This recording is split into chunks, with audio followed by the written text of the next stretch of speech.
গার্লফ্রেন্ডের লেগে এত কিছু কিনতেছে, আমারও কিছু কিনে দিবি না? ওই যে উনি আছে যাই হোক, এটাই গার্লফ্রেন্ডের লেগে নিতেছে। আরে মামা, আমাদের মনে হয় একা থাকতে হবে সারা জীবন। হ্যাঁ, সবাই সবাই মনে করে যে নিজেদের মধ্যে ব্যস্ত, আর আমরা মনে হয় একাই থেকে যাবো সারা জীবন।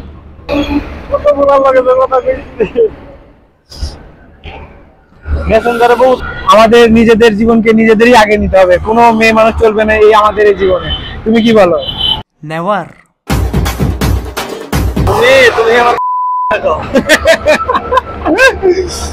ভাই আমরা সিঙ্গেল আছি, এটা খুবই সুন্দর। এই মেয়ে দিয়ে আমাদের জীবনে কিচ্ছু হবে না। সো গাইস, আমরা এখন একটা প্রেমিক পুরুষের খুবই সুন্দর একটা ইন্টারভিউ নিতে যাচ্ছি। ও সরি, তো আসসালামু আলাইকুম বড় ভাই। ওয়ালাইকুম আসসালাম ওয়া রাহমাতুল্লাহি ওয়া বারাকাতুহু। তো মানে আমরা তো অনেক মানে সারা রাস্তা ধরে দেখতেছিলাম যে আপনি কিভাবে প্রেম করতেছেন। মানে এই সুখে মানে সুখের মধ্যে আর কি বোঝাবো, যে এই জার্নিটা আপনার কেমন লাগতেছে, এই কাপল লাইফটা? ভালোবাসা নিজের দেওয়ালে সবারটা দেখা যায়। তুমি বুঝতে পারছো? আচ্ছা, বুঝতে পারছি। এখন আরেকটা কথা হচ্ছে, আমরা মানে এখানে তো মোটামুটি তাও লাখ লাখ মানুষ দেখতেছে আপনাকে। তো তো যাই হোক, ভিউ না হোক, একদিন না একদিন হবে। তো আপনি সবাইকে জানিয়ে দেন যে আপনার এই জীবনটা কেমন চলতেছে। বলতেই হবে। হ্যাঁ, বলতে হবে। জীবনটা এমন, না ছাড়া যায় না চলা যায়। জীবনটা ঘড়ির কাঁটার মতন, না দৌড়ায় না বন্ধ হয়। যেভাবে চলে সেটা চলার মতো নয়। তাহলে আপনি কিসের জন্য তো আপনি কিসের জন্য বলদের মতো এই প্রেমটা করতেছেন?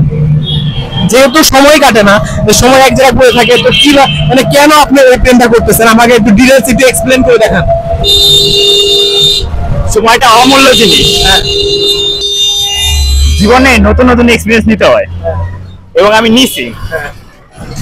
জীবনে এমন কিছু নাই যেটা আমি নিই নাই। এই দরকার ডিম ভাজা, পরে ডিমে লবণ দেওয়া, ডিমটা উল্টানো, পরে ডিমটা খাওয়া।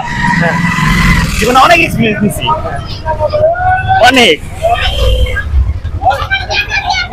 অনেক নিছি। হ্যাঁ, কিন্তু এটা ভিডিও করছো না, এটা কাটতে ভালো লাগবে।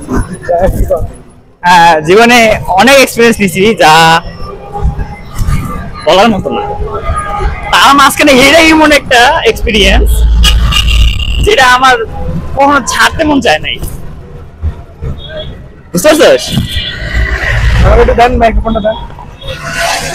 তো আমাদের এখানে একটা প্রেমিক পুরুষের যে গল্পটা শুনলাম, মানে সে একটা এক ধরনের বলতে গেলে যে অ্যাবনর্মাল একটা মানুষ। তো তার কোনো কথার আগামাথা আমরা কিছু বুঝি নাই, তো আপনারা কিছু মনে করবেন না। তো তাকে আরেকবার দেখে নিন।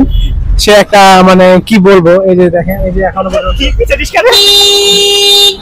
ওরে কি করে আর কি শুনে, ওর পিছনে ওর গার্লফ্রেন্ডে দেখে। তো যাই হোক, আজকে ভিডিওটা এই পর্যন্তই। তো একটা বলদ গার্লফ্রেন্ড বয়ফ্রেন্ডের ইন্টারভিউ নিলাম। তো দুঃখিত, আমার সময়টা লস হইলো।